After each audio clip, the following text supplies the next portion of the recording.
Hello students, welcome to our channel. My name is Professor Sabina Sheikh. Today we're going to understand about organizational structure. So before we go ahead to understand what is organizational structure, first we should understand what is organization. So basically organization over here refers to a collection of people or a group of people who are involved in pursuing defined objective and who work together like a neighborhood association, a charity, a union or a cooperation. It's a social system which involves all formal human relationships. The organization involves division of work amongst employees and alignment of tasks towards reaching the goal of a company. So basically students, what is organization here? It's a collection of people who are working towards a common goal and objective and they are working under one roof.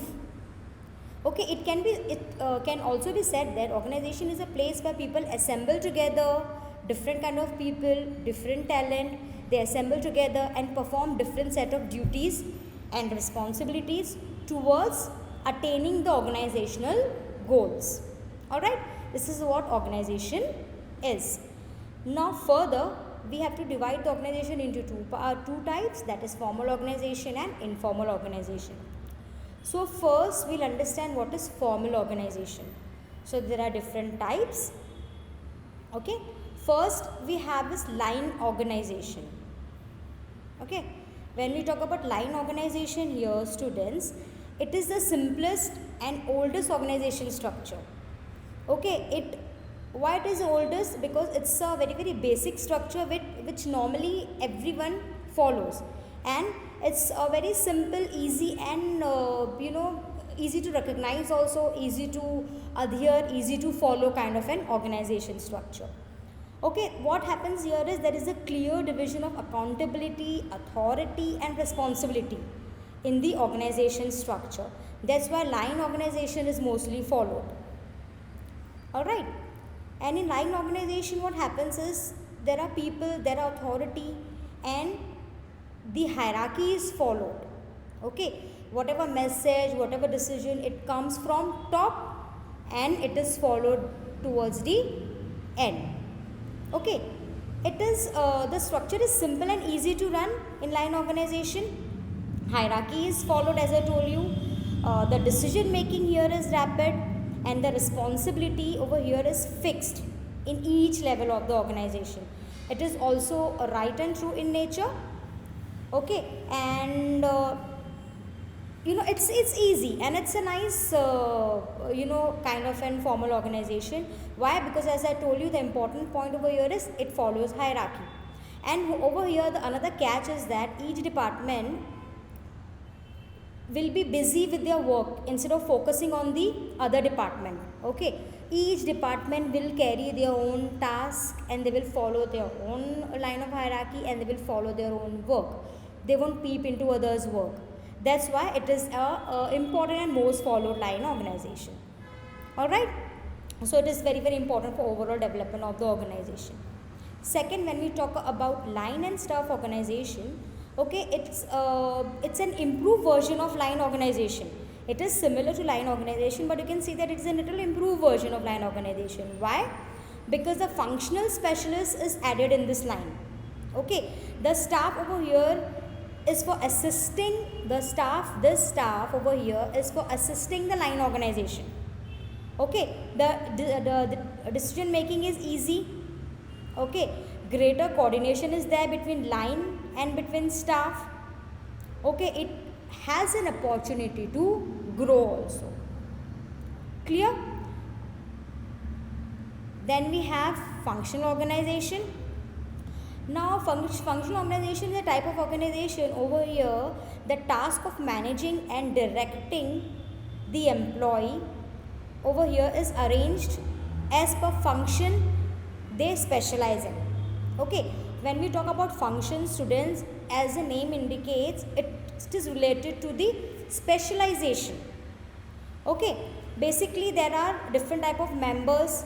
There are line members, there are staff members, there are functional members. Okay, what happened over here is the manager has to perform a limited number of tasks which improve the accuracy of the work. That means the manager will not perform everything, the manager will delegate the work to others. Okay, this improves the product quality due to involvement of specialists. For example, if you are working in an organization, okay, yours is an say pharmaceutical company. Okay, so for quality check or for HR department or for your accounts department, if each department has their own specialized people, then the work over here in functional organization will be achieved quickly without any error. Why?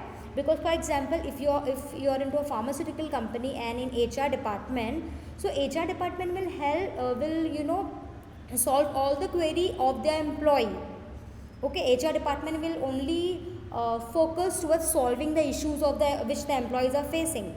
If you have accounts department, okay, the function of account department will be initiated by the specialized. Okay, he may be a specialization in accountancy or anything which is related to account. So if a specific employee is designated to perform specific function as per his qualification and specialization, so this goes without saying, student, there will be less errors. Okay, so in other way it is very beneficial for the organization. Okay, the product quality will be improved. Why? Because there is an involvement of specialized person for the specialized task. Alright, then you have this project organization. Now project organization is a temporary form of organization structure. Why? Because it is formed to manage project for a specific period or for a specific time.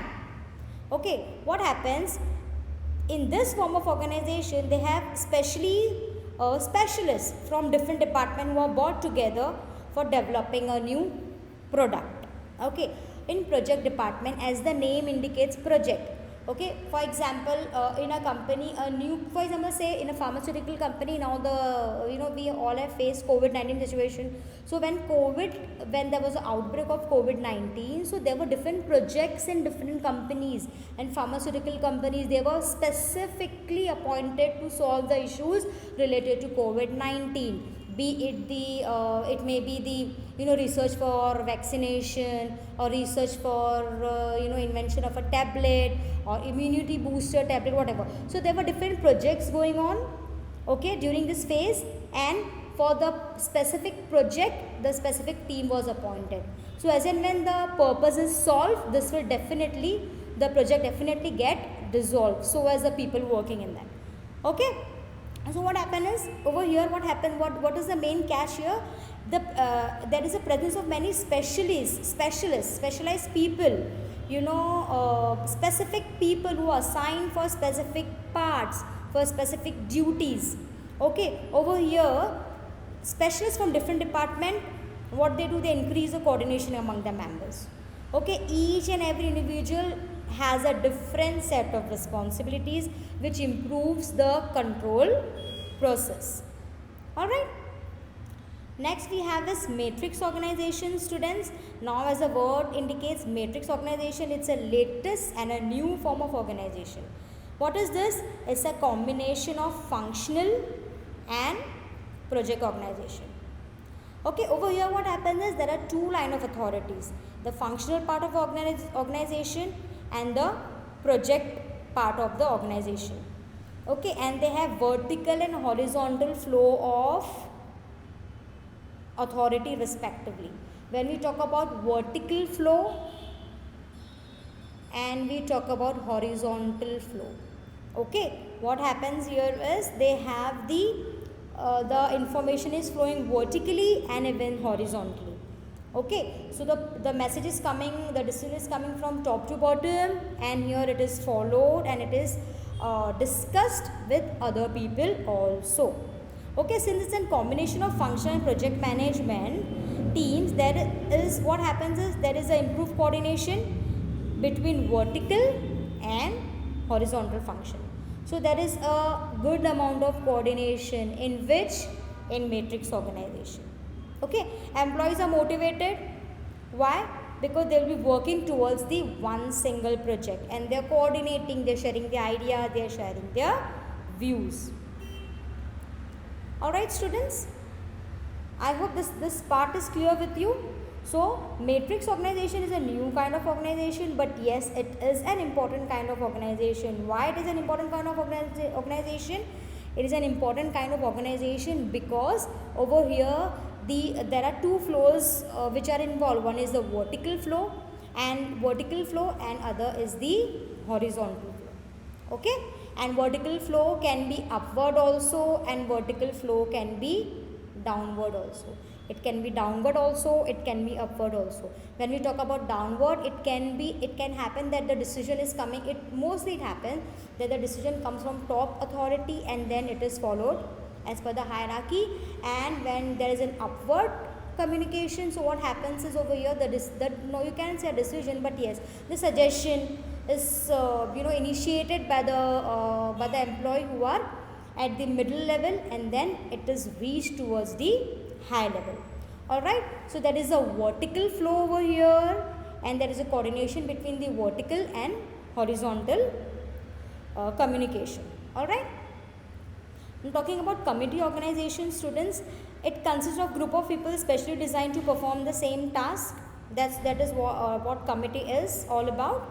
Okay, there is an advisory committee, there is an executive committee, there is a special purpose committee who is appointed for budget control, promotion committee, or pay committee. So different committees are involved in organization to perform the different tasks. Alright students, I hope this is clear with you. Now next lecture we will understand what is informal organization. Alright, thank you so much.